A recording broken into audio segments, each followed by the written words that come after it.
Hi guys! Welcome back to our channel.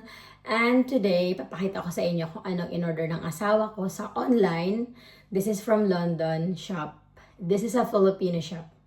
Okay, papakita ko sa inyo. Kasi dati, in-orderan niya din ako. Pero ngayon, hindi ko alam na nag-order siya. So, dumating siya nung isang araw. Tapos, hindi ko siya nabuksan. Ngayon ko lang nabuksan kasi Sunday ngayon, kaya hindi ako busy. Wala masyadong kaganapan sa buhay. Kaya, ipapakita ko sa inyo kung inano niya. Actually, nabuksan niya na to. Binuksan niya na kung complete yung delivery. Kaya, nakuha niya na yung malagkit. Nilagay niya sa freezer kasi sabi niya baka daw masira. Alam niyo, mahal yung Filipino kasi dito na na mga pagkain or even the groceries. Mahal talaga siya. So, okay.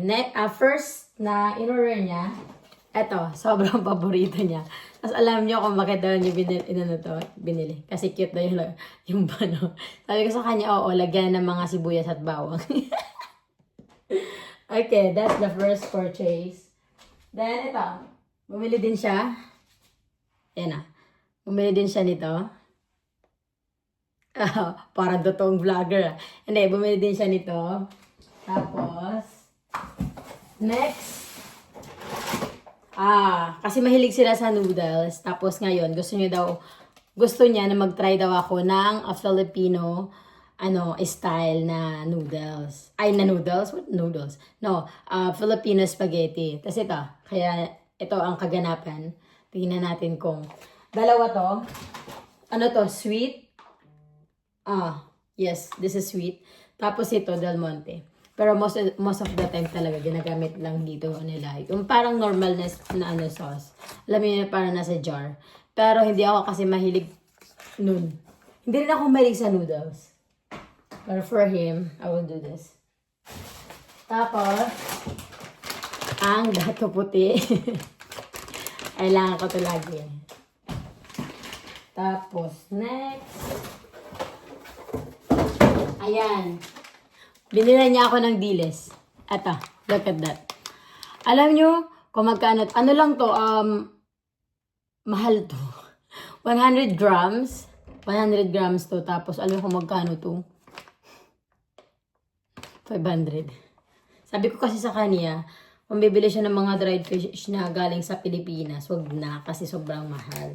Tapos sabi niya, gusto ko daw kasi ng mga dried fish. Tapos yun, sabi ko sa kanya, try ko. Sige, bahala ka. Tapos hindi ko alam na nakapag-order pala siya nito. Pero hindi ko yan lulutuin dito sa loob ng bahay. Kasi ayaw niya mangamoy dito. Ayaw na ayaw talaga niya. Tapos may butane kasi siya. Sabi niya sa akin yung camping staff daw siya.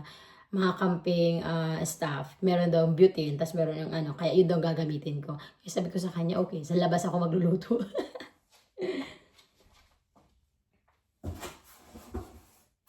So next, bumili siya ng 3. Oh no, 4. Actually, 4 pala siya. Kasi, nagluluto ako nito lagi. Tapos, lagi ako naghahanap ng parang mismong ganitong brand. Wala naman kaming makita. Dito sa Filipino shop na nakita ko sa town, wala masyadong Filipino stuff. Kaya sabi ko sa kanya, pag may nakita kami or siya. Kaya yun. Tapos ito. Nakabili ako nito. May nabili akong... Ay, papakita ko sa inyo.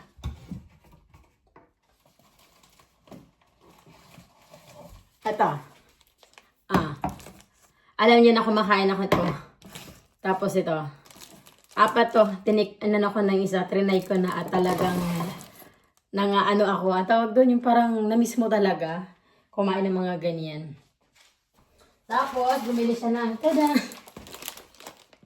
Kasi sa Pilipinas, lagi ako nakain ito. Adobong peanut. Ayan na. Yan. Tapos, yung may in-order kasi siyang iba sabi niya. Tapos sabi niya sa akin, kinancel daw ng shop, ng store kasi hindi daw available. Tapos nagtry nga siya. Alam niyo yung hotdog, tender juicy hotdog. Yun, kinancel din yun. Kasi wala daw, ang tawag dun, walang sapat na walang stock sila, out stock, yun ang niya. Tapos yun lang, yung iba pa, kinancel yung iba kasi wala pa daw, hindi pa daw na-deliver from the Philippines. Kaya yun. So for now, that's my video. Don't forget to like, follow, and subscribe. Guys, ingat kayo palagi. God bless. Bye.